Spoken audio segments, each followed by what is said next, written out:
The night the truth surfaced, the Mediterranean air was thick and unmoving, as if even the wind refused to bear witness. In a quiet Spanish town where palm trees swayed over pastel apartment blocks, neighbors believed they understood the rhythms of the couple living behind the closed shutters. They had seen the smiles, heard the muffled arguments, watched the woman, small, soft-spoken, and far from home, walk quickly down the street with her eyes lowered. What they did not see was the slow suffocation of hope. What they did not hear was the growing silence. And what they could never have imagined was what lay hidden inside that apartment. At the center of this story is Nancy Powell Reese Gorsey, a migrant woman who crossed an ocean.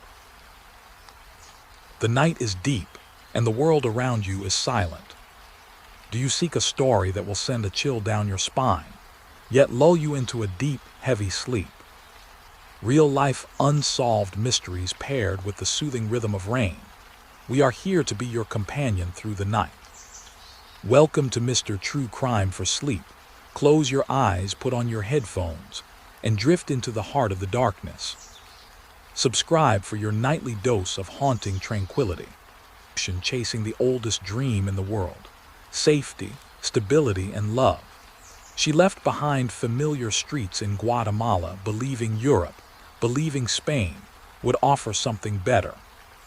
Instead, she stepped into a relationship that would end in one of the most disturbing domestic crimes to shock the Spanish public in recent memory. Because by the time authorities uncovered what had happened inside that home, Nancy was gone, and parts of her were missing. The background. Long before the headlines, Nancy's story began with quiet determination.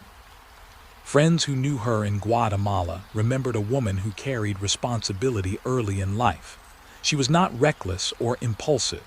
She was practical, careful, the kind of person who measured her words before speaking and worked tirelessly toward modest goals. Like many migrants, her decision to leave was not driven by adventure. It was driven by necessity. Economic pressure, limited opportunity, and the pull of family expectations formed the invisible push behind her journey. Spain, with its shared language and established migrant communities, felt reachable, possible. When Nancy arrived, she carried what so many newcomers carry: hope carefully folded around fear. At first, life was difficult but manageable. She worked hard. She kept mostly to herself. She was known as polite, reserved, and eager to build stability. And then she met Carlos Gorsey. Their meeting, by most outward accounts, was ordinary. No dramatic sparks, no sweeping romance that friends later remembered with foreboding. Just two people crossing paths in the quiet, everyday way relationships often begin. Carlos appeared attentive at first, helpful, protective. To someone navigating a foreign country, those qualities can feel like lifelines, especially when language barriers, financial stress, and cultural isolation create daily pressure. For Nancy, the relationship seemed to promise belonging. But relationships built in fragile circumstances can hide fractures beneath the surface. And slowly, almost imperceptibly, the dynamic began to shift. The escalation. In the early months, nothing about Carlos publicly marked him as dangerous. That is what makes cases like this so chilling. Because abuse rarely begins with violence. It begins with control. According to later testimony and investigative findings, subtle changes began to define Nancy's world. Friends noticed she became harder to reach. Her social circle shrank. Phone calls went unanswered. Classic warning signs, but easy to miss in real time. Carlos's behavior reportedly grew more possessive, more watchful, more suspicious, the kind of jealousy that is sometimes misread as devotion. But inside the relationship, the pressure was building. Witness accounts would later describe arguments, some overheard through apartment walls, raised voices, heavy silences afterward. Nancy, once described as quietly cheerful, became increasingly withdrawn. This is often how coercive control works, not as a single explosive moment, but as a tightening vice. Step by step, monitoring movements, questioning contacts, limiting independence, eroding confidence. By the time physical violence enters the picture, the emotional cage is often already built. Investigators would later uncover troubling patterns in Carlos's conduct. Reports suggested volatility, mood swings, an intensity that, in hindsight, appeared deeply concerning. But hindsight is always sharper than reality. To neighbors, the couple still looked ordinary. To acquaintances, Nancy still smiled politely. And behind closed doors, the situation was deteriorating. Isolation and fear. One of the most heartbreaking elements in Nancy's case was her vulnerability as a migrant woman. Distance from family meant fewer safety nets. Limited local support meant fewer people noticing the warning signs. Language and cultural barriers often trap victims in silence longer than anyone realizes. According to case details, Nancy was pregnant during the later phase of the relationship, a development that should have marked a hopeful chapter. Instead, it appears to have deepened the tension. Pregnancy can sometimes escalate abusive dynamics, particularly when control is a central issue. Investigators would later examine how Carlos reacted to the news, noting behavior that raised serious concern. Friends later described Nancy as increasingly anxious, increasingly tired, increasingly quiet. The pattern was becoming unmistakable, but only after the fact, because then she disappeared. The disappearance. When Nancy stopped being seen regularly, the change was subtle enough at first to avoid immediate alarm. Migrants move, people change jobs, couples relocate. But time stretched, and something felt wrong. Those who knew her began to notice the absence was not normal. Her routines had vanished. Her communication dropped off almost entirely. When questions eventually reached Carlos, his explanations reportedly shifted. Inconsistent timelines, vague answers, small contradictions that, on their own, might seem harmless, but together began forming a troubling picture. Authorities were eventually alerted, and what they would uncover would horrify even seasoned investigators. The crime. Inside the residence shared by Nancy and Carlos, investigators began piecing together what had happened during Nancy's final hours. What emerged was deeply disturbing. Evidence indicated Nancy had been killed inside the home. The exact sequence of events was reconstructed through forensic analysis, witness testimony, and Carlos's own evolving statements. But the most shocking discovery came after. Nancy's body had been dismembered, carefully, deliberately, in a manner that suggested not panic, but method. Investigators recovered portions of her remains, but the case was immediately complicated by what was missing. Nancy had been pregnant, and the fetus could not be located. This detail sent shockwaves through the investigation and later through the public. Authorities launched extensive searches, examining disposal sites, waste facilities, and surrounding areas. The absence created one of the most haunting aspects of the case, because it meant part of the truth might never be fully recovered. Forensic teams worked meticulously to reconstruct the timeline. When Nancy was last alive, when neighbors heard unusual activity, when Carlos was seen moving items, when suspicious disposal patterns occurred. Each piece added weight to the prosecution's theory, but it also painted a deeply tragic picture of Nancy's final moments, isolated, vulnerable, and far from the family who might have protected her. The investigation TIGTNS. As evidence mounted, investigators focused increasingly on Carlos. Several elements raised red flags.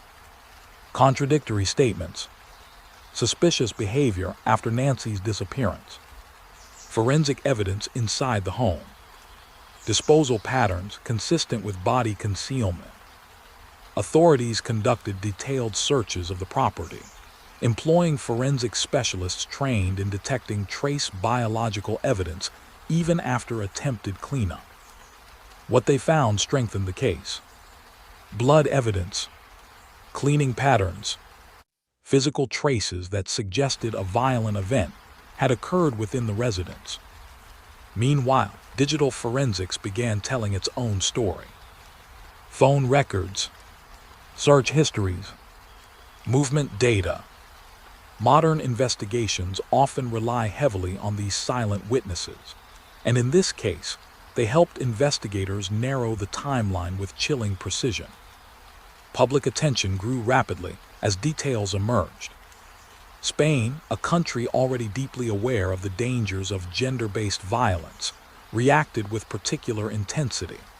The case touched raw national nerves about domestic abuse and migrant vulnerability. Nancy's story was no longer private. It had become a national reckoning. The arrest. When authorities moved in on Carlos, the case against him had grown substantial. During questioning, his accounts reportedly shifted over time, another factor that prosecutors would later emphasize. Investigators confronted him with forensic findings, timeline inconsistencies, and witness observations. Piece by piece, the narrative closed in. Eventually, Carlos was formally charged in connection with Nancy's death. The arrest marked a turning point, but not closure, because the most painful questions still lingered. Especially one: what had happened to Nancy's unborn child? Despite extensive efforts, the answer remained tragically incomplete. The trial. In court, the prosecution laid out a methodical reconstruction of events. They argued that Nancy's death was not accidental, not spontaneous, but the culmination of escalating violence and control. Forensic experts testified about the condition of the remains and the evidence recovered from the apartment. Investigators detailed the timeline. Witnesses described the couple's troubled dynamic. The defense challenged aspects of intent and interpretation, as is typical in complex homicide cases. But the physical evidence proved difficult to overcome. Particularly damaging were the post-crime actions, the dismemberment and disposal, which prosecutors framed as clear indicators of consciousness of guilt. Throughout proceedings, the case remained emotionally charged. Nancy's status as a migrant woman, her pregnancy, the brutality of the aftermath, all combined to create a case that deeply affected public opinion. Justice. Ultimately, the court delivered its verdict. Carlos Gorsi was found guilty in connection with Nancy's murder. The sentence reflected the severity of the crime and the aggravating factors presented during trial. Spanish authorities emphasized the importance of addressing gender-based violence with full legal weight, a message that resonated strongly nationwide. But legal justice, as is often the case, did not equal emotional closure, because one piece of the story remained unresolved: the missing fetus. Despite years of investigation and search efforts, its location was never definitively established. For Nancy's loved ones, that absence became a second wound layered atop the first. A silence within the silence. The aftermath. Nancy's case became part of a broader national conversation in Spain about domestic violence, migrant vulnerability, and early intervention failures. Advocacy groups pointed to familiar warning signs: isolation, control, escalating tension, missed opportunities for intervention. Experts emphasized how migrant women often face compounded risks: limited support networks, financial dependence, immigration fears, language barriers, social isolation. Nancy's story embodied many of these risk factors in tragic alignment. In the years since, her name has been cited in discussions about prevention, awareness, and systemic response to intimate partner violence. Because behind every statistic is a human life. In this case, a woman who crossed an ocean believing she was moving toward safety. The haunting legacy. Today, the apartment is just another address. The streets look ordinary. Palm trees still sway in the Mediterranean breeze. But for those who know the story, the memory lingers. A young migrant woman. A relationship that turned suffocating. A crime that shocked a nation. And an unanswered question that still echoes through the case file. Where is the child Nancy never got to hold? Some cases end with neat conclusions. This is not one of them. Because while the courts delivered a verdict, and the investigation uncovered the truth of Nancy's death, part of the story remains forever missing. And in the quiet hours of the Spanish night, the silence still speaks. In the oldest story ever told about brothers, the first murder did not begin with a weapon. It began with a feeling.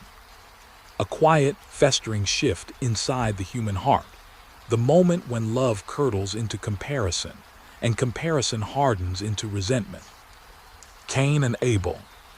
Two brothers bound by blood, separated by something far more dangerous, perceived injustice. Thousands of years later, the pattern would repeat inside an ordinary American home, where the walls held family photos, the kitchen smelled of everyday meals, and nothing, at least from the outside, suggested the ancient story was about to play out again. Because long before the violence, before the flashing police lights, before the family would fracture beyond repair, there were simply two brothers, Sean Eckerd and Stanley Eckerd. And somewhere inside that house, jealousy had already begun to replace love. The silence before the storm. Family homes develop their own kind of memory. They remember the laughter first, the footsteps racing down hallways, the slammed doors of teenage frustration. But sometimes, slowly and almost invisibly, the emotional temperature changes. In the Eckerd household, what began as normal sibling friction gradually evolved into something darker, something that, in hindsight, would feel disturbingly inevitable. Sean and Stanley grew up under the same roof, shared the same spaces, breathed the same air of expectation and comparison that so often shapes sibling relationships. But they were not the same. Not in temperament, not in trajectory, not in how the world responded to them. And over time, those differences began to matter more than anyone realized. The relationship. From the outside, the brothers' relationship appeared typical. The occasional arguments, moments of distance, periods of uneasy peace. Nothing that would immediately trigger alarm. But beneath the surface, investigators would later uncover a slow accumulation of emotional friction. Sean was often described as steady, grounded, the kind of presence that made others feel at ease. He moved through life without much drama, building routines, relationships, and future plans in the quiet, methodical way of someone focused on stability. Stanley, by contrast, struggled more visibly. Friends and family would later describe patterns that, when viewed individually, seemed manageable: moodiness, sensitivity to perceived slights, a tendency to brood. But taken together, they painted the outline of someone carrying a growing internal storm. Sibling dynamics can be complicated even in healthy families. Comparison is almost unavoidable. Who is more successful? Who is more favored? Who is moving forward while the other feels stuck? In the Eckerd home, those comparisons, whether real or imagined, appear to have taken root in Stanley's mind. And once resentment begins to crystallize, it rarely stays contained. SEEDS of resentment. Psychologists often note that fratricide, the killing of one sibling by another, rarely erupts from a single moment of rage. Instead, it tends to build slowly, fed by a long history of perceived grievances. In Stanley's case, those grievances appeared to deepen over time. Witness accounts later suggested patterns of jealousy and simmering frustration. Stanley reportedly felt overshadowed, though the exact triggers were complex and deeply personal. Resentment is rarely logical. It feeds on interpretation rather than fact. A look that seems dismissive, praise that feels uneven, success that feels like personal failure by comparison. Inside Stanley's mind, these emotional distortions appear to have grown louder. Meanwhile, life continued on the surface. Meals were eaten. Conversations happened. Days passed, and the pressure kept building. The breaking point. There is often a moment, invisible at the time, when someone crosses an internal line. Investigators would later try to pinpoint when Stanley's thoughts shifted from resentment to something far more dangerous. Because what makes this case so chilling is not just the violence itself, but the psychological journey that led there. At some point, the brother in the next room stopped being family and started becoming something else. An obstacle, a symbol, a target. The fatal event, the day everything changed, did not begin with obvious warning signs. No dramatic confrontation, no public meltdown, just another ordinary stretch of hours inside a familiar home. But inside Stanley's mind, something had reached a point of no return. The confrontation between the brothers unfolded behind closed doors. The exact emotional temperature of the moment, reconstructed later through forensic evidence and investigative findings. What is known is this: the violence was sudden, decisive, and devastating. Sean was attacked inside the home they shared, a place that should have represented safety. The method of killing reflected not a chaotic accident, but a deliberate act fueled by accumulated rage. In crimes involving family members, the proximity is often what makes the violence especially brutal. There is no emotional distance, no unfamiliarity to soften the act, only recognition. Investigators later determined that Sean had little chance to defend himself. The attack was overwhelming, final, and when it was over, the house fell into a silence that would haunt everyone connected to it. The immediate aftermath. In many domestic homicides, the moments after the crime reveal as much as the act itself. Panic, shock, attempts to conceal. Stanley's behavior in the hours following the killing would later become a critical focus for investigators. Rather than immediately reporting what had happened, his actions suggested awareness of guilt, a key factor prosecutors would later emphasize. There were efforts to manage the scene, to control the narrative, to delay discovery. But the problem with crimes inside family homes is that they exist within tight emotional ecosystems. People notice when something is wrong. And very soon, something felt deeply wrong. The family senses trouble. One of the most heartbreaking elements of this case is how the realization unfolded within the family itself. At first, there was confusion. Where was Sean? Why wasn't he answering? Why did Stanley's explanations feel off? Families often resist the worst possible interpretation when something feels wrong. The human mind prefers comforting explanations. He must be busy. His phone must be dead. There must be a simple reason. But as inconsistencies mounted, concern began to sharpen into alarm. Stanley's behavior reportedly grew increasingly suspicious under casual questioning. Small details didn't line up. Timelines shifted. His demeanor raised quiet but growing concern. Eventually, the situation escalated beyond private worry. Authorities were contacted, and once investigators entered the picture, the fragile cover began to unravel quickly. The investigation. When police began examining the home, they approached it first as a missing person situation. But trained investigators are highly attuned to the subtle signals of violence.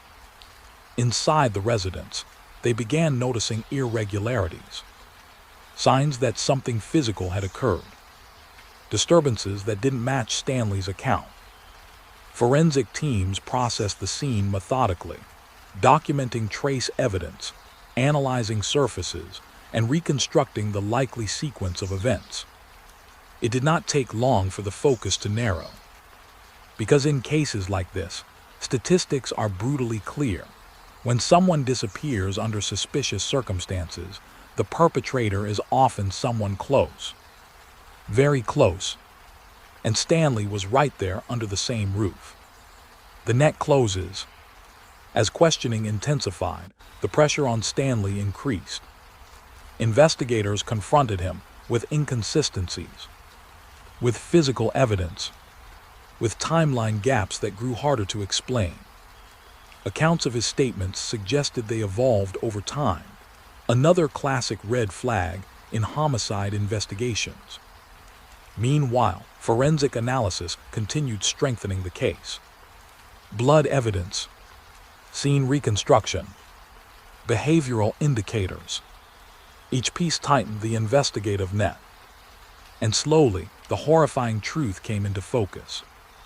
The danger had never come from outside the home. It had been living inside it all along. The arrest. Once authorities had sufficient evidence, they moved decisively. Stanley Eckerd was arrested in connection with the murder of his brother.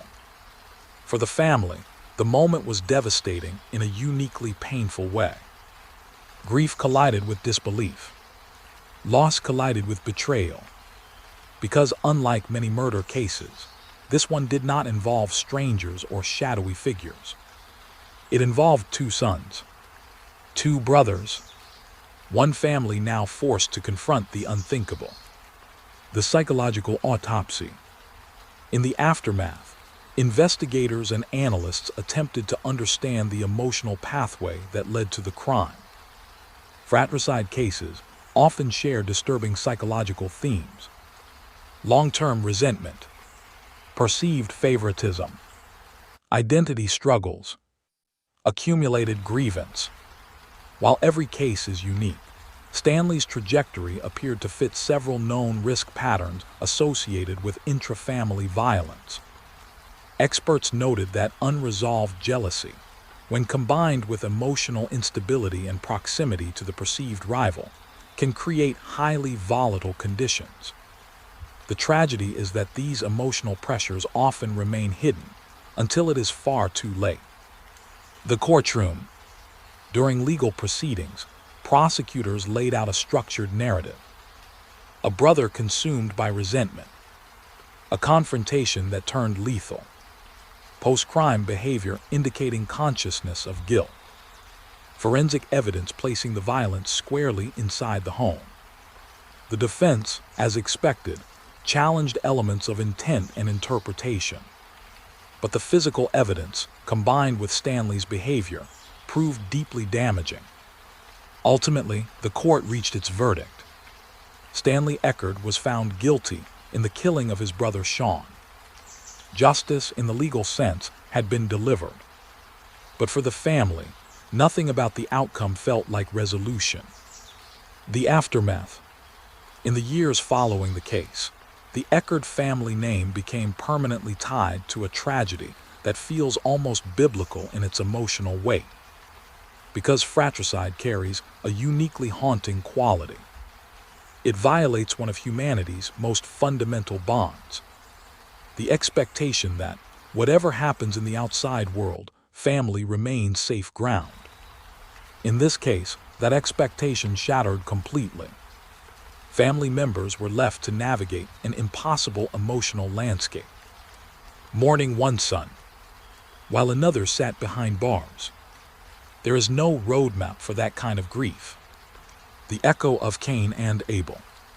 The story of Cain and Abel endures not because it is ancient, but because it keeps happening.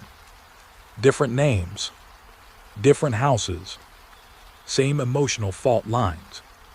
Jealousy, resentment, the slow corrosion of empathy. Inside the Eckerd home, the transformation was gradual enough to go unnoticed until it was. Until the point of no return had already been crossed. Closing. Today the house is quiet again. No raised voices. No footsteps in the hallway. Just the heavy stillness that follows irreversible violence. The murder of Sean Eckerd did more than take a life. It dismantled an entire family structure, splitting grief in two directions, leaving behind questions that will likely never be fully answered. How does love between brothers decay into lethal resentment? When did the emotional line get crossed? Could anyone have seen it coming sooner? In the end, the case stands as a chilling reminder. The most dangerous fractures are often the ones hidden inside ordinary homes, behind familiar doors, between people who share the same blood, and sometimes long before the violence begins. The silence is already telling the story. The silence after a family tragedy does not arrive all at once. It seeps in, first through the empty chair at the table, then through the phone numbers no one can bear to delete, and finally through the quiet understanding that nothing, not time, not court verdicts, not carefully chosen words, will ever fully stitch the family back together. In the months following the conviction of Stanley Eckerd, the Eckerd family entered the long, uneven terrain that comes after the headlines fade. Because while the justice system deals in verdicts and sentences, families are left to live with something far more complicated.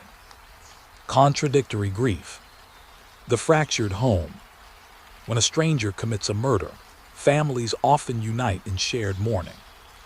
When the killer is one of your own, grief becomes divided territory. Some relatives reportedly struggled with waves of disbelief that refused to fully settle. Others moved quickly into anger, sharp, protective anger directed at Stanley for what he had taken. But beneath every emotional response was the same unbearable reality. One son was gone forever. The other would spend years, possibly the rest of his life, behind concrete walls. Family psychologists sometimes refer to this as dual loss, a phenomenon uniquely common in intra-family homicide cases. It creates an emotional paradox, the need to mourn and the need to condemn occupying the same psychological space. There is no clean way through it. Only endurance. The memory of Sean. As time passed, those who knew Sean Eckerd began the slow work of preserving who he had been beyond the way he died. Friends remembered his steadiness, the quiet reliability that often goes unnoticed until it is suddenly absent. He was described as someone who showed up when he said he would, someone who listened more than he spoke. The kind of presence that anchors a room without demanding attention. In homicide cases, victims can sometimes become flattened into case files and court exhibits. But for the people who loved Sean, memory resisted that flattening. There were small details that kept surfacing in conversation. The way he laughed when something genuinely surprised him. His routines. His plans for the future. Plans that now existed only in the conditional tense. Would have. Might have. Was supposed to. Each memory carried both comfort and fresh pain. Stanley behind bars. Meanwhile, Stanley Eckerd began the long process of incarceration. For individuals convicted of killing a family member, prison often brings a particular kind of psychological weight. The crime is not distant or abstract. It is permanently personal. Correctional psychologists note that some offenders in fratricide cases experience delayed emotional processing once removed from the charged environment where the crime occurred. In Stanley's case, public records and court findings had already established his legal responsibility. What remained largely private was the internal landscape he carried with him into confinement. Resentment, once explosive, often has nowhere to go in the rigid structure of prison life. Sometimes it calcifies, sometimes it collapses inward, and sometimes, years later, it gives way to a form of recognition that arrives far too late to matter. The questions that linger. Even after conviction, cases like this rarely feel emotionally finished, because there are always questions that circle back in quiet moments. What exactly was the final argument about? Had the resentment been visible earlier than anyone realized? Were there moments, small, easily overlooked, when intervention might have changed the trajectory? Investigators had reconstructed the physical timeline with precision, but emotional timelines are harder to map. Resentment does not announce its tipping point. Jealousy rarely files advance notice. And families, by nature, tend to normalize tension until it crosses into something unmistakable. By the time Stanley's internal narrative shifted from grievance to violence, the window for prevention may already have been closing. Warning signs in hindsight. In the years since the case, analysts who study intrafamily violence have pointed to several patterns that often precede fratricide. Not causes, but warning clusters. Persistent comparison between siblings. Long-term perceived injustice. Social withdrawal paired with brooding behavior. Escalating fixation on grievances. In Stanley's documented behavior, some of these elements appeared in fragments. None alone would have predicted the outcome. Together, in hindsight, they form a more troubling picture. This is one of the most difficult truths in cases like this. The signs often look ordinary until the ending makes them extraordinary. The community response. When news first broke that a brother had killed a brother, the reaction in the surrounding community carried a particular kind of shock.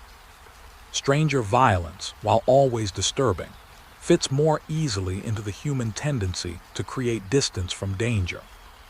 But fratricide collapses that distance. It suggests that the threat was never outside. It was already inside the home. Community members who had known the Eckerd family described a lingering unease in the aftermath. The unsettling recognition that catastrophic violence had grown quietly within what appeared to be a normal household. It forced difficult conversations about mental health, unresolved conflict, and how easily deep resentment can remain hidden behind everyday routines.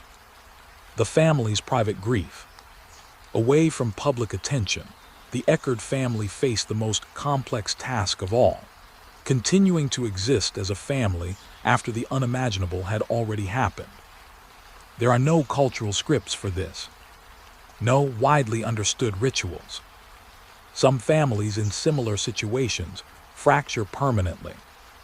Others maintain limited contact across the divide of incarceration.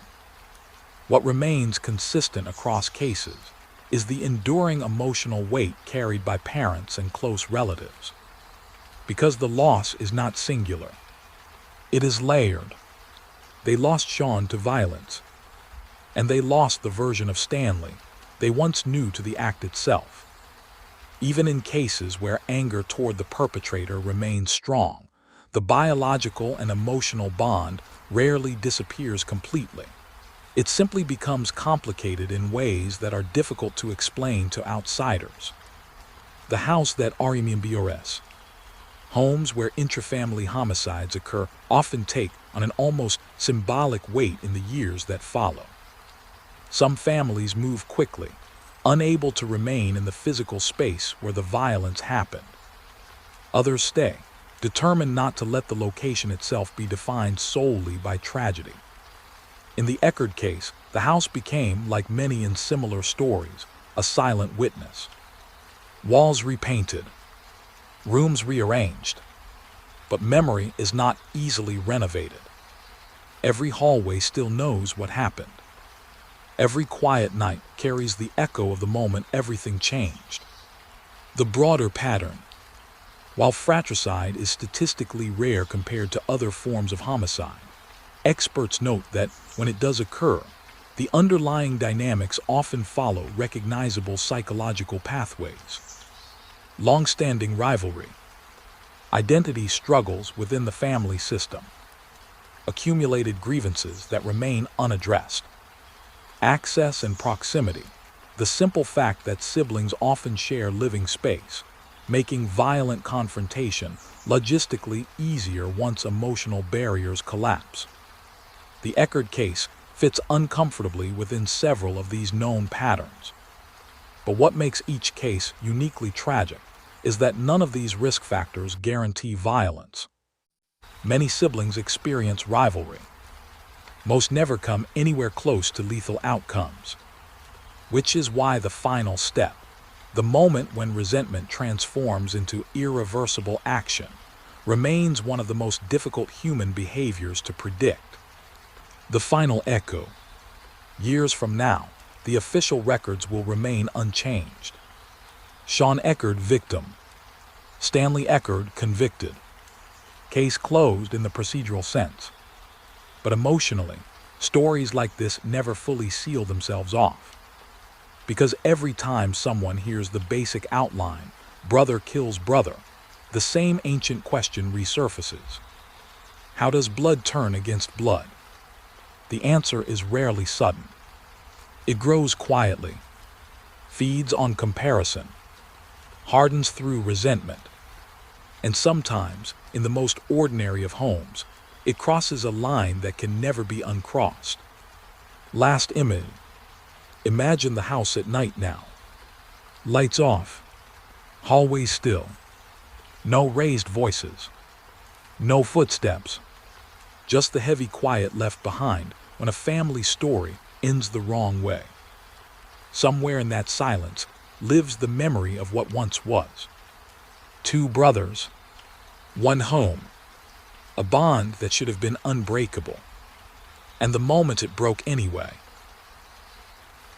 On a cold January night in Knoxville, two young people set out for what should have been one of the safest moments in life. A date, an ordinary evening, the quiet promise of a future still unfolding. Shannon Christian and Christopher Newsom had plans that night in 2007, simple ones. Time together, conversation, the kind of normalcy that defines youth. They never made it home. What happened over the next 24 hours would become one of the most horrifying criminal cases in modern American memory. A crime so brutal, so prolonged, and so deeply depraved that even seasoned investigators would later struggle to describe it without visible emotion. Because this was not a crime of sudden violence. It was a descent. A slow, deliberate unraveling of two young lives at the hands of a group whose actions shocked an entire nation. The night began quietly. It ended in unimaginable darkness. The last normal HORS. January 6, 2007. Knoxville moved through its usual winter rhythm. Traffic lights cycled. Restaurants closed for the night. College students returned to dorms and apartments. Somewhere in the city, Shannon and Christopher were simply being young. Friends described Shannon as bright and determined, someone with strong family ties and a focused sense of direction. Christopher was known for his easygoing nature and strong work ethic, someone who carried himself with quiet confidence. They were not reckless. They were not looking for trouble. They were just two people spending time together. At some point during the evening, their path crossed with something far more dangerous than either could have anticipated. The abduction. Investigators would later piece together the timeline through phone records, witness sightings, and physical evidence. Sometime late that night, Shannon and Christopher were carjacked. Their vehicle was taken. But this was not a simple theft. It quickly became clear the perpetrators had far more violent intentions. The young couple was forced from their car at gunpoint and transported to a rental house on Chipman Street, a location that would soon become synonymous with one of Knoxville's darkest crimes. From that moment forward, the situation spiraled into prolonged captivity, and the clock began ticking. The house on Chipman Street. The house itself was unremarkable from the outside. Weathered, ordinary, the kind of place neighbors might pass every day without a second glance. Inside, however, investigators would later uncover evidence of sustained, coordinated brutality. Over the course of roughly 24 hours, Shannon and Christopher were subjected to repeated and escalating violence. The perpetrators, multiple individuals acting together, maintained control through intimidation, physical force, and isolation. What makes this case particularly disturbing is the duration. This was not an impulsive crime that ended quickly. It was prolonged, methodical, and marked by an extreme level of cruelty. The separation. At some point during the captivity, Shannon and Christopher were separated, a tactic often used in violent abduction cases to increase control and reduce the chance of resistance. Christopher was eventually bound and removed from the house. His final moments would unfold miles away near railroad tracks in East Knoxville. Shannon remained inside the residence longer. Investigators later determined she endured extended abuse before her life was taken. The emotional weight of the case rests heavily on this timeline. The knowledge that the violence was not instantaneous, but stretched across hours that must have felt endless. The first discovery, the railway tracks. On January 7, 2007, a railroad employee made a discovery that would begin unraveling the case. Near the tracks, authorities found the body of Christopher Newsom. The scene immediately indicated homicide. Christopher had been bound and shot. Investigators quickly recognized the level of violence involved and began working to identify him and reconstruct his final movements. At that moment, however, Shannon was still missing, and time was running out.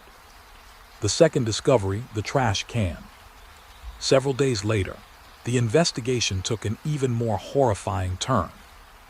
Inside the Chipman Street house, authorities made a discovery that stunned even veteran detectives. In a trash can inside the residence, they found the body of Shannon Christian. The condition of the scene confirmed investigators' worst fears. Shannon had endured prolonged captivity and severe abuse before being killed. The house quickly became one of the most intensively processed crime scenes in Tennessee history. Forensic teams worked methodically, collecting biological evidence, documenting restraint materials, mapping movement patterns inside the home, recovering weapons and trace evidence. What they found would form the backbone of one of the most complex prosecutions the region had ever seen. The perpetrators. As investigators followed the evidence trail, attention quickly focused on a group connected to the Chipman Street residence. The primary individuals ultimately charged in connection with the crimes were Lemaricus Davidson, Ledovis Cobbins, George Thomas, Vanessa Coleman, Eric Boyd. Investigators determined the group had acted in concert during various phases of the crime. The evidence included DNA recovered from the scene, witness testimony, phone and movement records, physical evidence tying suspects to the victim's vehicle and the house. What emerged was a coordinated sequence of events that prosecutors would later describe as calculated and sustained. The role of each defendant. Lemaricus Davidson, Prosecutors identified Davidson as the primary ringleader. Evidence placed him at the center of the carjacking and subsequent captivity. His prior criminal history and behavior during the incident became major components of the state's case. Davidson would later receive the harshest sentence. Ledelvis Cobbins and George Thomas. Cobbins and Thomas were both implicated in the abduction and assault phases of the crime. Testimony and forensic findings indicated their active participation during key periods of the victim's captivity.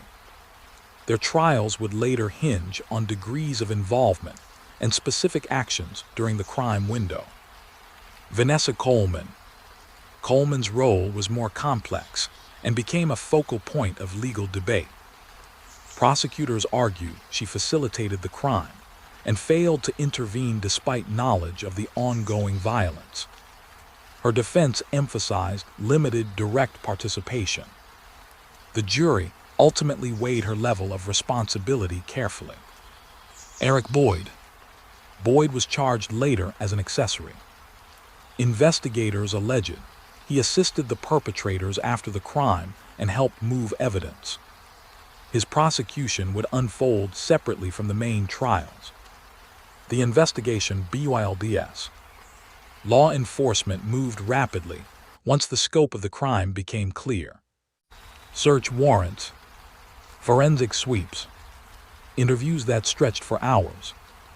One of the key breakthroughs came from DNA analysis, linking multiple suspects to the crime scene and the victim's vehicle. Additionally, statements from co-defendants began to fill in gaps in the timeline. Piece by piece, prosecutors built a case designed to withstand intense legal scrutiny. They knew it would have to, because the trials ahead would be long, complex, and emotionally charged. The trials begin. Beginning in 2009, the defendants faced prosecution in a series of closely watched trials in Knox County.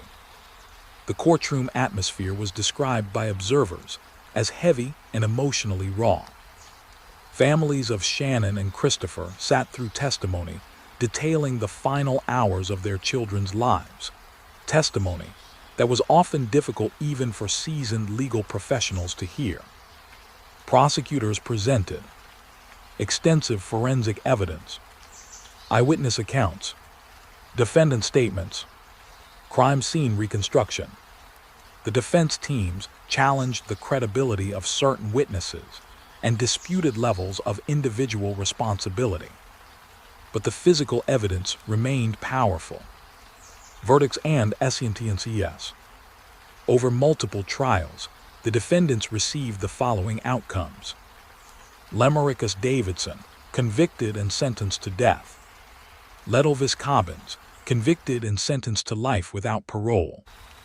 George Thomas, convicted and sentenced to life without parole. Vanessa Coleman, initially convicted on lesser charges. Eric Boyd, later convicted as an accessory. For the families, the verdicts brought a measure of legal closure, but not emotional relief. Because no sentence could undo what had happened during those 24 hours in January. The REVRSALS and appeals. The legal journey did not end with the initial convictions. Several defendants pursued appeal that led to complex procedural developments. At one point, convictions for Cobbins, Thomas, and Coleman were overturned due to concerns about trial joinder issues. The ruling forced prosecutors to retry key portions of the case. For the victims' families, this period was particularly painful. It meant revisiting the evidence, rehearing the testimony, reliving the worst moments again inside a courtroom. Ultimately, retrials reinstated the major convictions, reaffirming the sentences for the principal perpetrators. But the appellate process stretched the case across years, prolonging the family's ordeal. The community impact. The murders of Shannon Christian and Christopher Newsom left a deep scar on Knoxville. Vigils were held, memorials erected, community discussions intensified around violent crime, home invasions, and victim advocacy.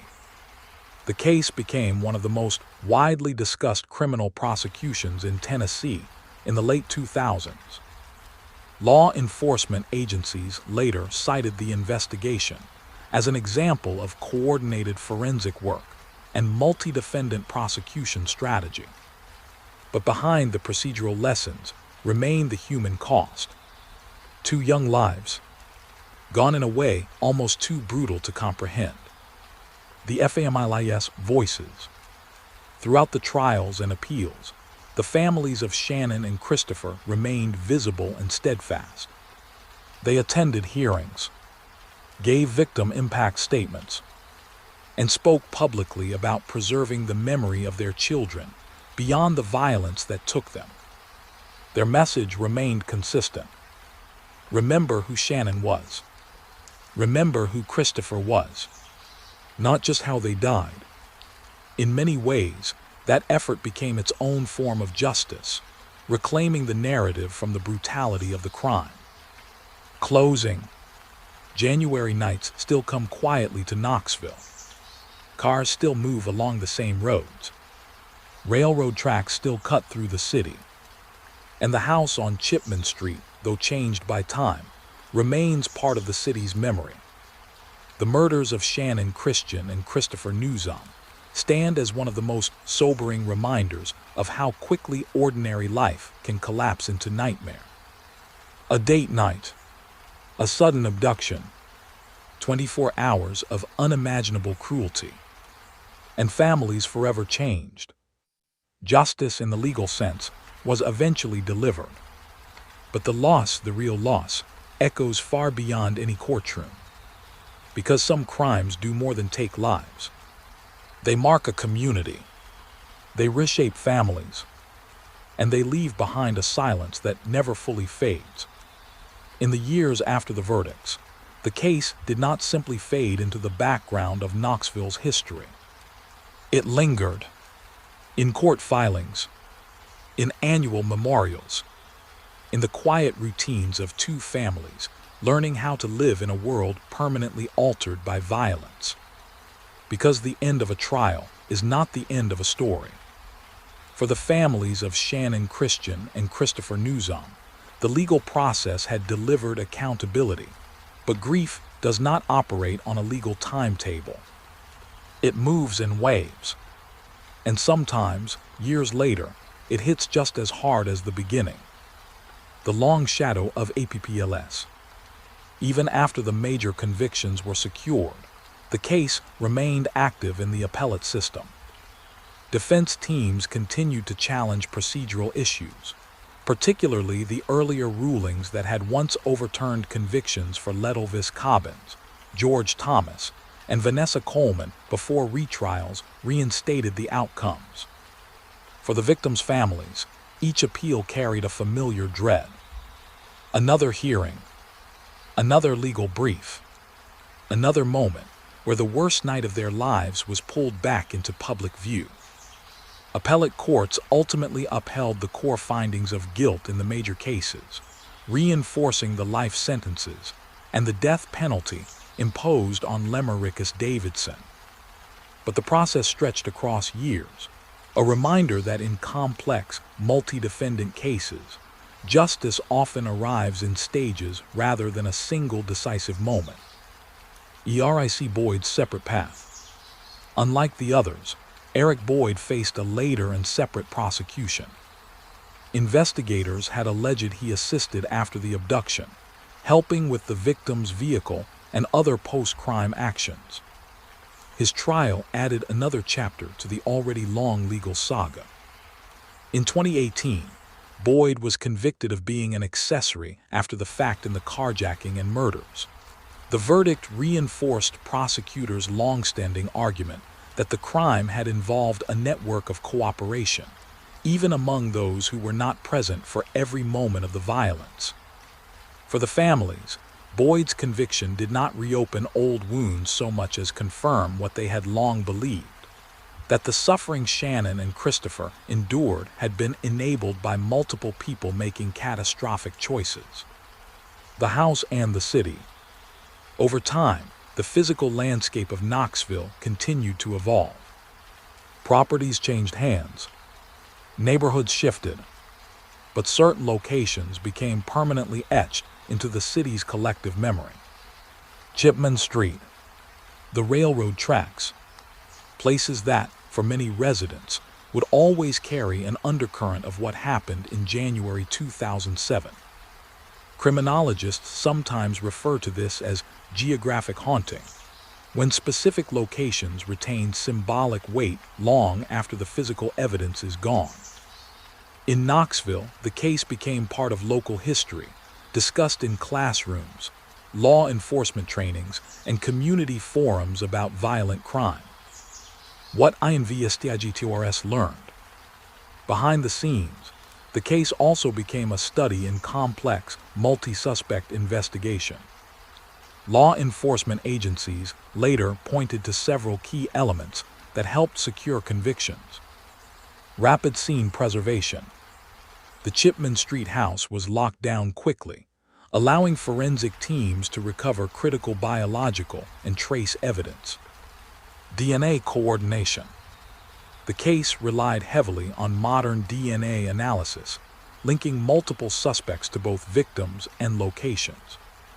Timeline reconstruction. Phone records, vehicle movements, and witness sightings created a minute-by-minute framework that proved difficult for the defense to dismantle. Interlocking testimony. Statements from different defendants and witnesses, when cross-referenced, helped prosecutors demonstrate coordinated participation. For investigators, the case became an example of how meticulous forensic work can untangle even highly complex group crimes.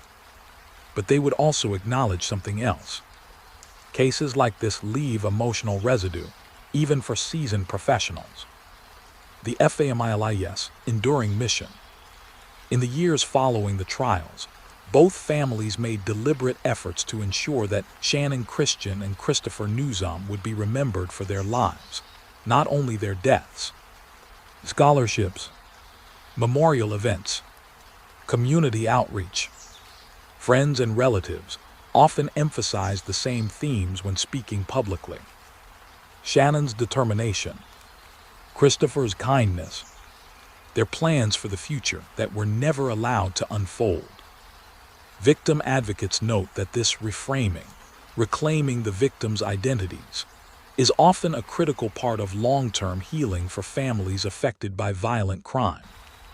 It does not erase the trauma, but it restores something the violence tried to take away, their full humanity. The psychological impact. Cases involving prolonged captivity and multiple perpetrators tend to leave particularly deep psychological scars, not only for families, but for communities and investigators. Experts later pointed to several elements that made this crime especially disturbing. The duration of the ordeal, the coordinated group involvement, the movement of victims between locations, the extreme vulnerability of the victims once isolated. These factors combined to create what many professionals described as one of the most emotionally difficult cases they had encountered. For first responders and detectives, exposure to such scenes often requires long-term psychological support, something departments across the country have increasingly recognized in recent years. Where the case stands today. As of today, the core legal outcomes remain intact. Lemericus Davidson remains on death row. Ledelvis Cobbins and George Thomas continue to serve life sentences without parole. Vanessa Coleman served time related to her convictions. Eric Boyd remains convicted as an accessory. The appellate avenues have largely been exhausted, though death penalty cases in particular often remain subject to extended review over many years. From a legal standpoint, the case is considered resolved. From a human standpoint, resolution is more complicated. The lasting lesson: every major criminal case leaves behind questions that linger long after courtrooms empty. In this one, the questions are especially heavy. How does a routine night out turn into a coordinated abduction? What psychological dynamics allow a group to escalate violence together? Could any earlier intervention, anywhere along the timeline, have changed the outcome? Criminologists continue to study cases like this precisely because the answers are rarely simple. Group violence, in particular, often involves a dangerous feedback loop where individuals amplify each other's worst impulses. What might not occur alone becomes possible, even inevitable, in the wrong group dynamic. It is one of the most troubling patterns in violent crime research, and one of the hardest to predict. Final reflection. Tonight, somewhere in Knoxville, couples will still go out on dates. Cars will still move through quiet intersections. Homes will still glow softly against the winter dark. Life, as it always does, continues forward. But the story of Shannon Christian and Christopher Newsom remains a permanent part of the city's memory, a reminder of how quickly ordinary life can be shattered by calculated cruelty. They were young. They were hopeful. They were simply trying to make it home. They never got the chance. And for the families who still carry their memory, the quiet after the storm is not empty. It is filled with the echo of two lives that should have continued, and the enduring promise that they will not be forgotten. The call came in the dark. Rain tapped softly against the windows of the Clayton home in Canton, New York, the kind of steady, unremarkable rainfall that usually fades into the background of a quiet suburban night. But inside the house on December 29, 2015, nothing was ordinary. At 8:55 p.m., a man dialed 911.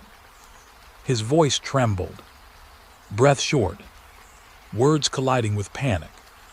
He told the dispatcher he had just come home and found his wife, blood everywhere. He didn't know what happened, please hurry. It was the kind of call first responders hear and immediately understand the gravity of. The urgency was unmistakable. A husband in shock, a home turned into a crime scene. The caller was Thomas Clayton, known to friends as Tom, a local hockey coach, a father of two young children, a man who outwardly lived a stable suburban life. And the woman lying inside the home was his wife, Kelly Clayton. By the time deputies arrived, the scene they encountered was already beyond saving. Kelly was dead, and at first glance, it looked like a brutal home invasion. But as the rain kept falling and investigators began their slow, methodical work, something about Tom Clayton's story didn't sit right. Because sometimes the loudest panic hides the quietest lies. The night UNFOLDS. When first responders entered the Clayton residence, they found a scene of overwhelming violence. Kelly Clayton lay on the bedroom floor. The injuries were severe, consistent with a sustained close-range attack. Blood spatter marked the walls, furniture, and floor. The level of force suggested rage, determination, proximity. There were no immediate signs of a traditional burglary. No clear ransacking. No obvious forced entry that screamed random home invasion. But in the early moments of any homicide investigation, detectives resist jumping to conclusions. Scenes can mislead. Motives can hide. Still, experienced investigators often rely on instinct.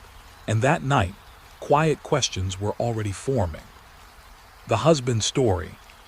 Tom Clayton told police he had been at a local hockey game when the attack occurred.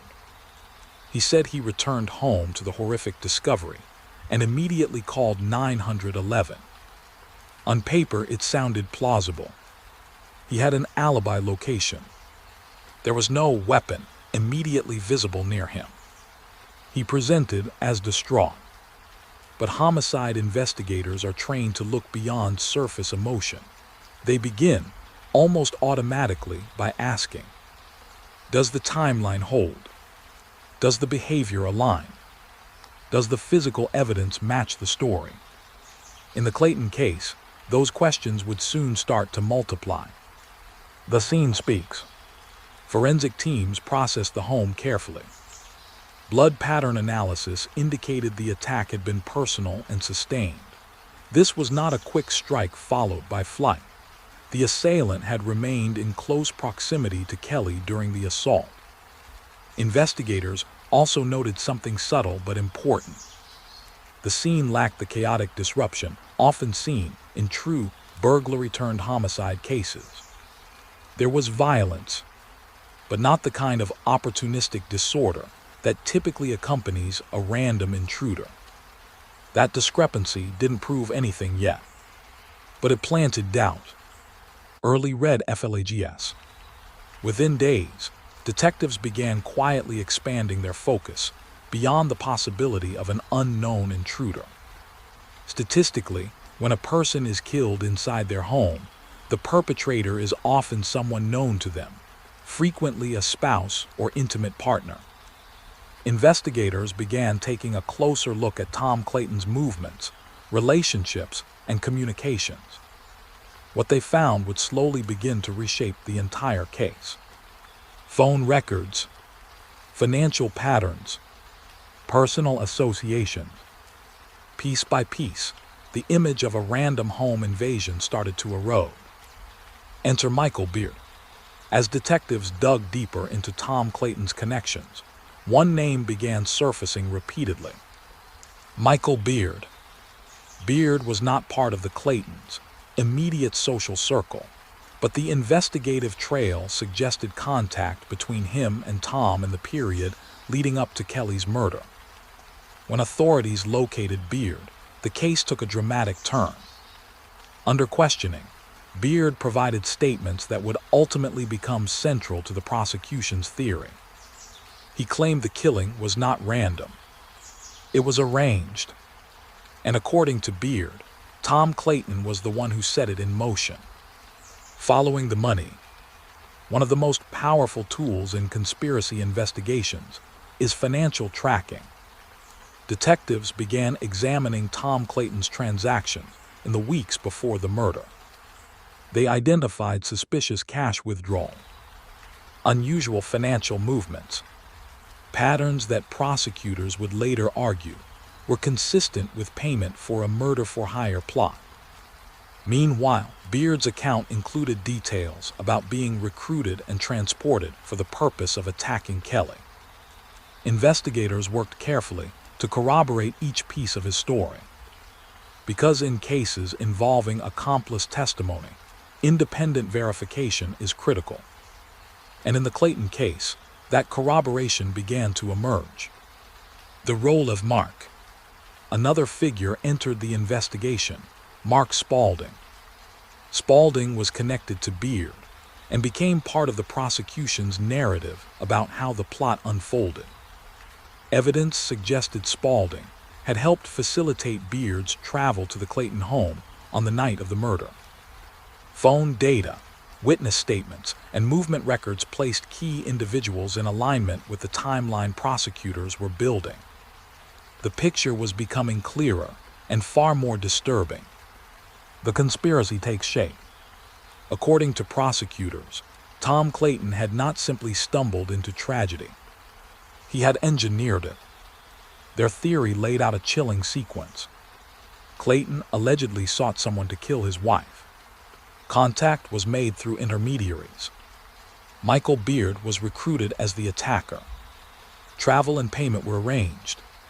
Clayton established an alibi at a hockey game. The murder was carried out inside the home. The motive, prosecutors argued, centered on Clayton's extramarital relationship and his desire to remove Kelly from the equation. Affairs alone do not equal murder, but combined with financial evidence and accomplice testimony, the state believed they had uncovered a calculated plot. ARRESTS. In September 2016, authorities moved. Thomas Clayton was arrested and charged with second-degree murder and conspiracy. Michael Beard was charged as the alleged hitman. Mark Spaulding faced charges related to facilitating the crime. For the community in Canton, the news was staggering.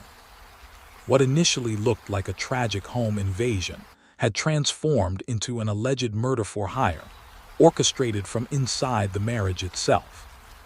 The trial begins. By 2017, the case reached the courtroom. Prosecutors presented a tightly constructed narrative built on phone records, financial evidence, travel timelines, Beard's testimony, crime scene analysis. They argued that Tom Clayton had carefully engineered the conditions for his wife's murder while maintaining the appearance of an innocent husband. The defense countered aggressively. They attacked Beard's credibility. They questioned the reliability of accomplice testimony. They argued there was no direct physical evidence placing Tom at the scene during the attack. The courtroom became a battleground of interpretation. Beard's testimony. Perhaps the most dramatic moments came when Michael Beard took the stand. He described being recruited to carry out the killing. He detailed travel arrangements. He recounted entering the Clayton home and attacking Kelly. For jurors, the testimony was disturbing and critically important. But accomplice testimony always carries risk. Defense attorneys emphasized Beard's incentive to cooperate in exchange for potential leniency. The jury would ultimately have to decide whether his account was credible when weighed against the independent evidence. The prosecution's strategy. Prosecutors focused on building a web rather than relying on a single smoking gun. They emphasized the timing of Clayton's cash withdrawals, his communications before and after the murder, his extramarital relationship, the coordination between Clayton, Spaulding, and Beard, behavioral inconsistencies in Clayton's statements. Their argument was simple but powerful. This was not coincidence. It was orchestration. The defense pushes back. Tom Clayton's defense team argued the state's case relied too heavily on the word of a confessed killer. They maintained no forensic evidence placed Clayton at the scene during the attack. Beard had strong motivation to shift blame. The prosecution was constructing a narrative based on circumstantial interpretation. They portrayed Clayton as a man whose life had been shattered, not by his own design, but by a crime he did not commit. The jury listened to weeks of testimony, forensic analysis, and emotional arguments from both sides. Then they were sent to deliberate. The verdict. In February 2018, the jury returned. The courtroom held its breath. They found Thomas Clayton guilty of murder in the second degree, conspiracy in the second degree. The decision confirmed the prosecution's theory. The husband who made the frantic 911 call had, in fact, orchestrated the killing. For Kelly's family, the verdict brought a measure of justice. But like in all murder cases, it did not bring closure. SCNTNSNG. Tom Clayton was sentenced to 25 years to life for murder, an additional consecutive sentence for conspiracy. Meanwhile, Michael Beard received a sentence of 25 years to life. Mark Spaulding was also sentenced for his role in facilitating the crime. The court formally recognized what investigators had concluded years earlier. Kelly Clayton's death was not random. It was planned. Aftermath. Today, the Clayton case remains one of the most chilling murder-for-hire cases in New York in the 2010s. Because at its core lies a deeply unsettling question. How does someone perform grief while secretly engineering death? The frantic 911 call still exists in evidence files. A husband's voice. Panicked, urgent, desperate. And yet, according to the jury, behind that panic was calculation. Behind the shock was planning. Behind the performance was murder. Final image. Rain still falls in Canton. Home still glows softly at night. Families still assume the person who says, "I love you" at dinner means it. But the murder of Kelly Clayton stands as a chilling reminder. Sometimes the most dangerous person in the house is the one who knows exactly where you sleep. The call came in the dark. Rain tapped softly against the windows of the Clayton home in Canton, New York, the kind of steady, unremarkable rainfall that usually fades into the background of a quiet suburban night. But inside the house on December 29, 2015, nothing was ordinary. At 8:55 p.m., a man dialed 911. His voice trembled, breath short, words colliding with panic. He told the dispatcher he had just come home and found his wife, blood everywhere. He didn't know what happened, please hurry. It was the kind of call first responders hear and immediately understand the gravity of. The urgency was unmistakable. A husband in shock. A home turned into a crime scene. The caller was Thomas Clayton, known to friends as Tom, a local hockey coach, a father of 2 young children, a man who outwardly lived a stable suburban life.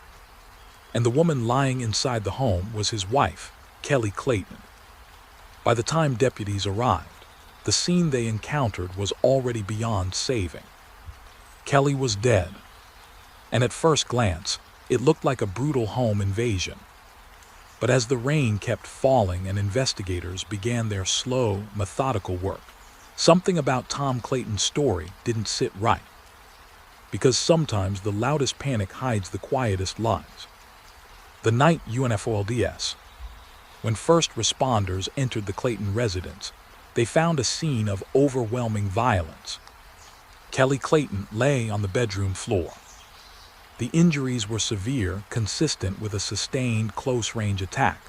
Blood spatter marked the walls, furniture, and floor.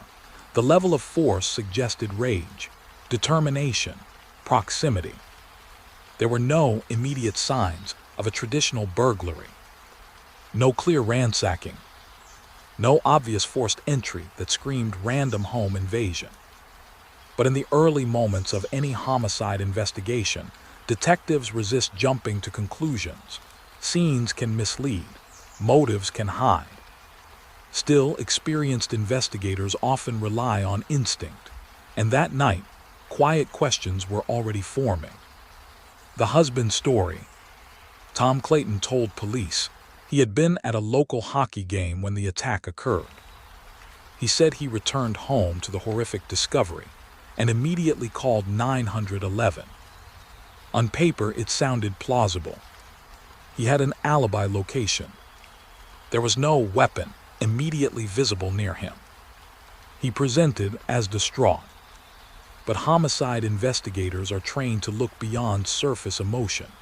They begin, almost automatically, by asking, does the timeline hold?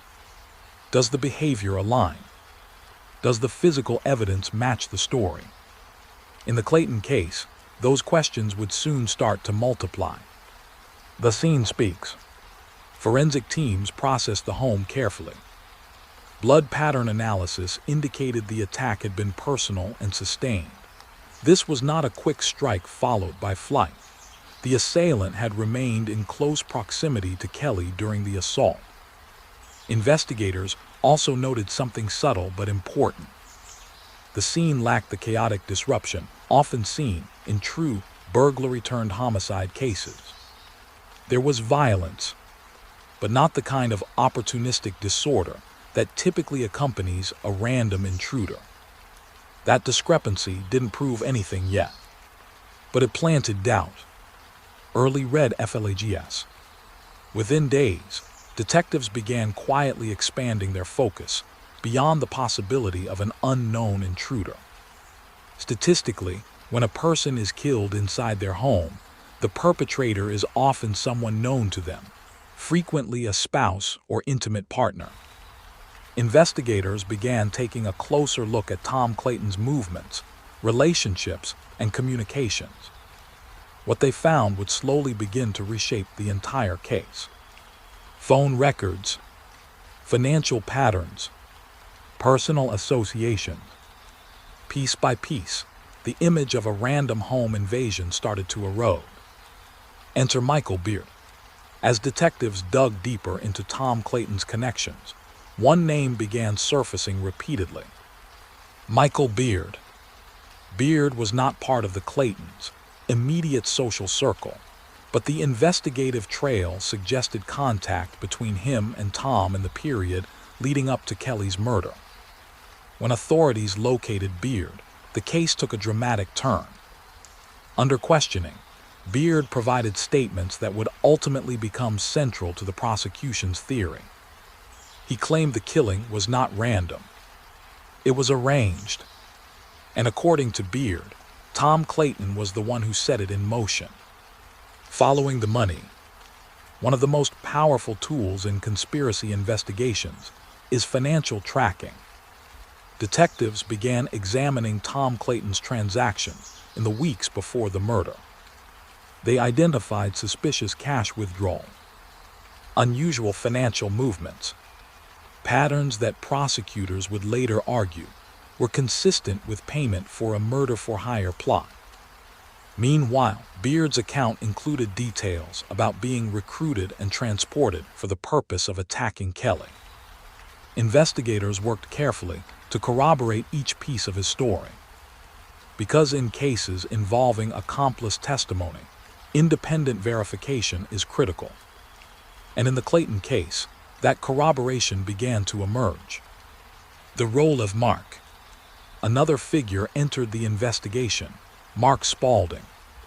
Spaulding was connected to Beard and became part of the prosecution's narrative about how the plot unfolded. Evidence suggested Spaulding had helped facilitate Beard's travel to the Clayton home on the night of the murder. Phone data, witness statements, and movement records placed key individuals in alignment with the timeline prosecutors were building. The picture was becoming clearer and far more disturbing. The conspiracy takes shape.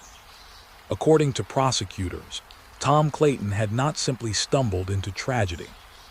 He had engineered it. Their theory laid out a chilling sequence. Clayton allegedly sought someone to kill his wife. Contact was made through intermediaries. Michael Beard was recruited as the attacker. Travel and payment were arranged. Clayton established an alibi at a hockey game. The murder was carried out inside the home.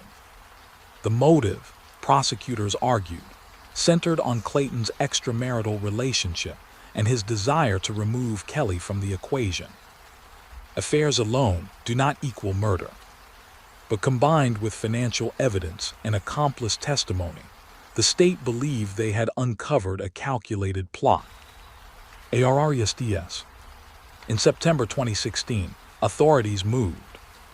Thomas Clayton was arrested and charged with second-degree murder and conspiracy.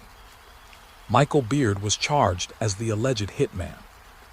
Mark Spaulding faced charges related to facilitating the crime. For the community in Canton, the news was staggering. What initially looked like a tragic home invasion had transformed into an alleged murder-for-hire, orchestrated from inside the marriage itself. The trial begins. By 2017, the case reached the courtroom. Prosecutors presented a tightly constructed narrative built on phone records, financial evidence, travel timelines, Beard's testimony, crime scene analysis. They argued that Tom Clayton had carefully engineered the conditions for his wife's murder while maintaining the appearance of an innocent husband. The defense countered aggressively. They attacked Beard's credibility. They questioned the reliability of accomplice testimony. They argued there was no direct physical evidence placing Tom at the scene during the attack. The courtroom became a battleground of interpretation. Beard's testimony. Perhaps the most dramatic moments came when Michael Beard took the stand. He described being recruited to carry out the killing. He detailed travel arrangements. He recounted entering the Clayton home and attacking Kelly. For jurors, the testimony was disturbing and critically important. but accomplice testimony always carries risk. Defense attorneys emphasized Beard's incentive to cooperate in exchange for potential leniency. The jury would ultimately have to decide whether his account was credible when weighed against the independent evidence. The prosecution's strategy. Prosecutors focused on building a web rather than relying on a single smoking gun.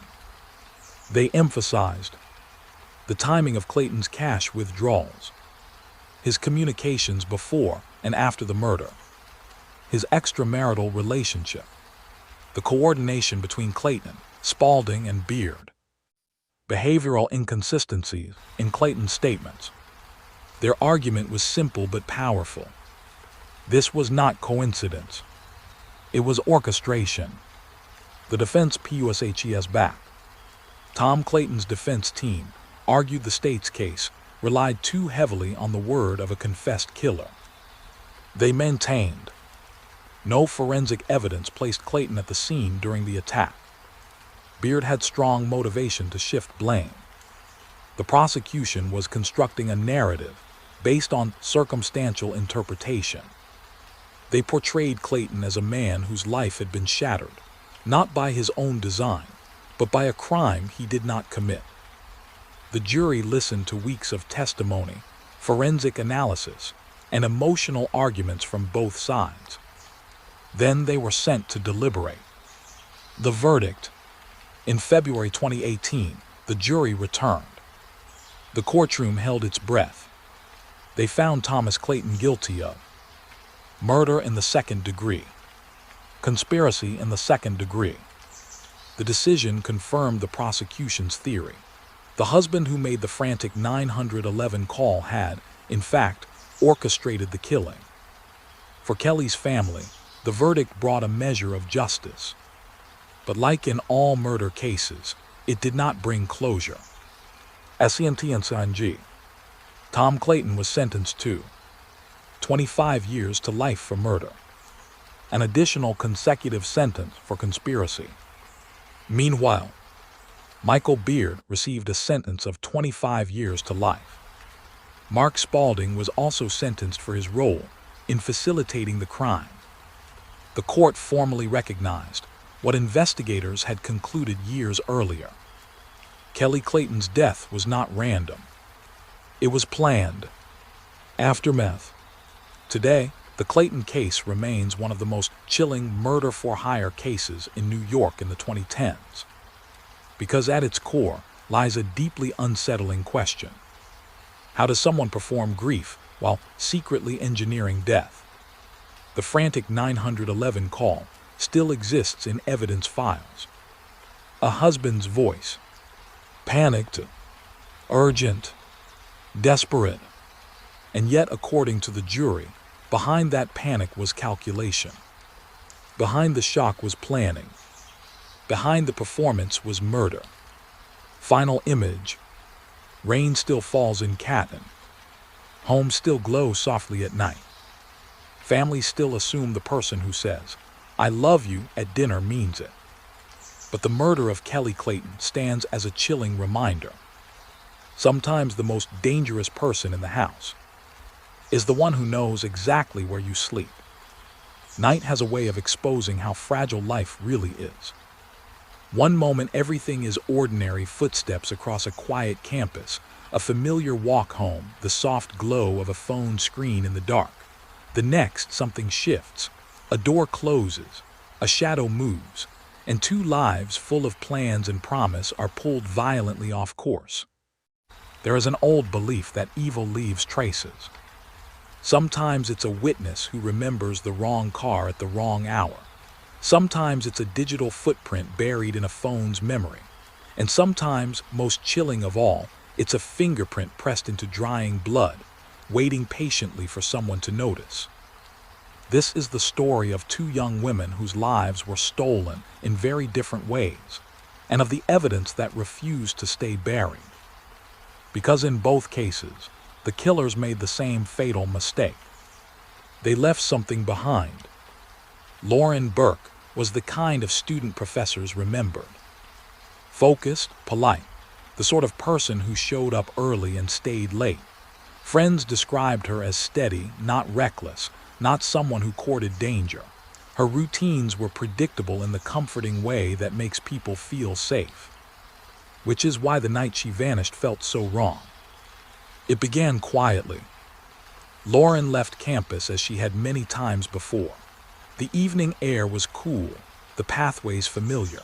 Security cameras would later show her walking alone, backpack slung over one shoulder, moving with the casual confidence of someone who believed she was heading home. She never made it. When Lauren didn't answer messages that night, friends felt the first flicker of concern. By morning, that concern hardened into something heavier. Her phone went straight to voicemail. Her apartment door remained closed. Within hours, the search began. At first, investigators treated the case as a missing persons report, urgent, but not yet catastrophic. College students sometimes disappeared for a night or two. It happened. But then the camera footage was reviewed more closely. Lauren had not simply walked out of frame. She had been followed. The figure behind her appeared only briefly on surveillance. A man keeping careful distance, never quite close enough to draw attention. He moved with unsettling patience, as though he had done this before or had been thinking about it for a long time. Detectives froze the frame, zoomed in, ran the image through every database available. Days passed. The campus filled with flyers. Volunteers combed nearby areas. Lauren's family arrived, their faces drawn tight with the particular strain of not knowing. And then the case took its first decisive turn. A tip came in. The name attached to it would soon become central to everything. Marcus Lockhart. Lockhart was not unknown to local law enforcement. His record was scattered, minor offenses, troubling behavior reports, the kind of history that raises eyebrows but doesn't always trigger immediate action. But when investigators placed his known movements against the timeline of Lauren's disappearance, the overlap was impossible to ignore. They brought him in for questioning. At first he was calm. Too calm. He denied knowing Lauren, denied being near campus, denied everything with the flat, rehearsed certainty detectives learned to distrust. But evidence has a way of tightening the wound. Cell tower data placed his phone near the campus that night. Vehicle records showed his car in the area. And then came the surveillance still, the grainy image of the man following Lauren. When detectives slid the photo across the table, something shifted behind Lockhart's eyes. Just for a second. But it was enough. Interrogations are rarely dramatic explosions. More often, they are slow pressure systems. Hour by hour, detectives dismantled Lockhart's story. Each inconsistency was gently but firmly exposed. Each denial became harder to maintain. Finally, the cracks spread too far. His shoulders sagged. His voice lowered. And what followed was described by investigators as one of the most chilling confessions they had ever heard. Lockhart admitted to targeting Lauren, watching her routine, waiting for the moment she was alone. The room reportedly went very still as he described the abduction, not with emotion, but with a disturbing flatness that made every word heavier. For Lauren's family, the confession brought the answer they had dreaded most. Hope was gone, but the case was far from over. Because while Lauren's story exposed the danger of being watched, Heather Maples' case would reveal something even more haunting. What happens when the killer stands right inside the circle of trust? Heather Maples lived a life that, on the surface, looked stable and full. She was known for her kindness, the kind of quiet warmth that made people feel immediately at ease around her. Friends described her as someone who remembered birthdays, who checked in when others forgot, who believed the best about the people in her life. That trust would become tragically important. The night Heather was killed, There were no signs of forced entry, no broken windows, no splintered locks. Whoever entered her home hadn't needed to break in. They had been let in. The crime scene was both chaotic and eerily precise. Investigators noted clear signs of struggle, furniture displaced, surfaces marked by violent movement. But amid the disorder, one detail stood out immediately. Blood, and within it, a fingerprint. Clear, partial but strong enough to work with. Veteran detectives know how rare that is. Many violent offenders take steps, gloves, wiped surfaces, hurried exits. But this print had been left behind, pressed into blood during the heat of the attack. It was a mistake that would prove impossible to undo. The print was rushed to the lab, and when the match came back, the case pivoted sharply toward someone Heather knew. The name stunned many in her circle. Brandon Bowling. Bowling's connection to Heather immediately raised difficult questions. He wasn't a stranger lurking in the dark. He was someone within reach of her daily life, someone who could plausibly be inside her home without triggering alarm. When detectives brought him in, his reaction followed a now familiar pattern. Denial, distance, deflection. He claimed he hadn't been there, claimed the fingerprint must have been from some earlier, innocent visit, claimed investigators were reading the evidence wrong. But forensic evidence is stubborn, and the fingerprint was only the beginning. In modern investigations, phones are often the silent witnesses. Bowling's device was seized and examined with painstaking care. What analysts uncovered added a deeply disturbing layer to the case. Search histories, messages, media files. Together, they painted a picture prosecutors would later describe as deeply incriminating. The timeline embedded in the phone data began aligning far too closely with the known window of Heather's murder. Piece by piece, the digital trail contradicted Bowling's story. The walls were closing in. As both cases moved toward prosecution, a grim parallel emerged. In Lauren's case, the mistake was being seen. In Heather's case, it was leaving behind something physical and something digital. Two very different crimes, two different predators, but the same fatal flaw. They left evidence that spoke when the victims no longer could. Courtrooms in both cases were heavy with grief.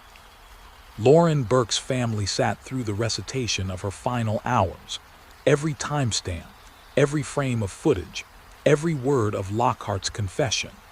It was the kind of testimony that forces families to relive the worst moment of their lives in slow motion. Heather Maples' loved ones faced something equally brutal: forensic precision, experts explaining blood patterns, analysts walking through phone extractions, the cold language of evidence translating into the unbearable reality of loss. Justice, when it came, felt solemn rather than triumphant. Because verdicts cannot rewind time. They cannot restore futures that were cut short. They cannot return the sound of a daughter's voice or the ordinary comfort of knowing someone made it home safely. Tonight, two names linger in the quiet. Lauren Burke, Heather Maples. Two lives that should have continued forward into careers, families, ordinary mornings that now will never come. Their stories remind us of something both simple and deeply unsettling. Violence often arrives without warning, but truth has a way of surfacing. In a camera frame, in a fingerprint, in the silent memory of a phone, and sometimes in the relentless determination of investigators and families who refuse to let the darkness have the final word. May their memories remain brighter than the crimes that took them. And may their stories continue to be told, not for the killers who tried to erase them, but for the lives that deserved so much more. In the months that followed the arrests, the noise of flashing headlines began to fade. But for the families of Lauren Burke and Heather Maples, the real weight of the cases was only beginning to settle in. Because the moment an arrest is made, the story does not end. It deepens. Court dates replace search efforts. Evidence binders replace missing person flyers. And families are forced into a new kind of waiting, one measured not in hours or days, but in hearings, motions, and the slow machinery of the justice system. The long shadow of Lauren Burke's case. For investigators, the confession from Marcus Lockhart had provided critical clarity, but prosecutors knew that clarity alone was not enough. Every element had to be airtight. They reconstructed Lauren's final known movements down to the minute. Surveillance footage was enhanced. Cell tower pings were mapped. Vehicle movements were cross-referenced against traffic cameras and witness statements. The goal was simple: remove every possible doubt. Because in cases involving kidnapping and murder, defense teams often focus on one strategy: create just enough uncertainty to fracture the narrative. Prosecutors refused to allow that. They built the timeline methodically. Lauren leaving campus, the figure trailing behind her. Lockhart's phone entering the same coverage zone. His vehicle moving through the area. And finally, his own words placing him at the center of the crime. Still, preparing a case like this is never purely procedural. Investigators who worked the file later described the emotional toll of reviewing the surveillance footage repeatedly. Each viewing carried the same quiet realization: Lauren had no idea she was being watched. No awareness of the danger closing in behind her. That knowledge lingered heavily over the case. A confession under the microscope. Confessions can be powerful in court, but only if they survive scrutiny. Lockhart's defense team moved quickly to challenge the circumstances of his statements. They questioned the length of the interrogation, the techniques used, and whether his admissions had been voluntary. This is a common and expected legal strategy. So prosecutors prepared. Audio recordings were reviewed in full. Interrogation protocols were examined line by line. Detectives who had conducted the interview prepared to testify not just about what Lockhart said, but about how he said it. Calm, measured, detailed in ways investigators argued only the perpetrator could know. When excerpts of the confession were later presented in court, observers noted the unsettling tone. There was no dramatic breakdown, no emotional collapse. Just a steady recounting of actions that had permanently altered multiple lives. For Lauren's family, hearing those words aloud in court was described as one of the most painful moments of the entire process, because it transformed their worst fears into documented fact. Heather Maples, FORNSICS take center stage. While Lauren's case leaned heavily on surveillance and confession evidence, the prosecution of Brandon Bowling would hinge on something different. Science. From the beginning, investigators understood that the fingerprint found in Heather's blood would be the backbone of the case. But modern juries expect more than a single piece of forensic evidence. So analysts dug deeper. Bloodstain pattern experts reconstructed the movement within the room. They mapped angles, impact points, and transfer marks to establish the sequence of the attack. Digital forensics teams performed a full extraction of Bowling's phone, not just obvious files, but deleted fragments, metadata, and background location services. What emerged was a layered digital portrait that prosecutors believed told a compelling story. Search activity that raised questions. Timeline inconsistencies. Location data that placed Bowling in proximity to Heather's home during the critical window. Individually, each data point might have been explainable. Together, they formed a tightening web. The courtroom atmosphere. Trials involving violent crimes often carry a particular emotional gravity. But in both of these cases, observers described something especially heavy in the air. Perhaps it was the youth of the victims. Perhaps it was the quiet, methodical nature of the evidence. Or perhaps it was the unsettling reminder that in both cases, the perpetrators had not been distant strangers operating in the shadows of anonymity. They had been close enough to watch, close enough to enter, close enough to act. During testimony, family members sat through hours of forensic detail that most people never have to hear in their lifetime. Medical examiners spoke in clinical terms. Analysts referenced timestamps and extraction reports. But beneath the technical language was the same unspoken truth. 2 young women had lost their lives to calculated violence. Defense STRATGIS and COUNTRARGUMENTS. Both defense teams pursued predictable but critical lines of argument. In Lockhart's case, attorneys worked to undermine the reliability of his confession and question whether investigators had built their narrative too quickly around him. They suggested alternative interpretations of the surveillance footage, raised the possibility of misidentification, emphasized the absence of certain types of physical evidence. Prosecutors responded by reinforcing the cumulative weight of the timeline, stressing that no single piece stood alone. In Bowling's trial, the defense focused heavily on the fingerprint and digital evidence. They argued the print could have been left during an earlier visit, questioned the interpretation of phone data, suggested that investigators were reading intent into behavior that might have innocent explanations. Again, prosecutors leaned on convergence.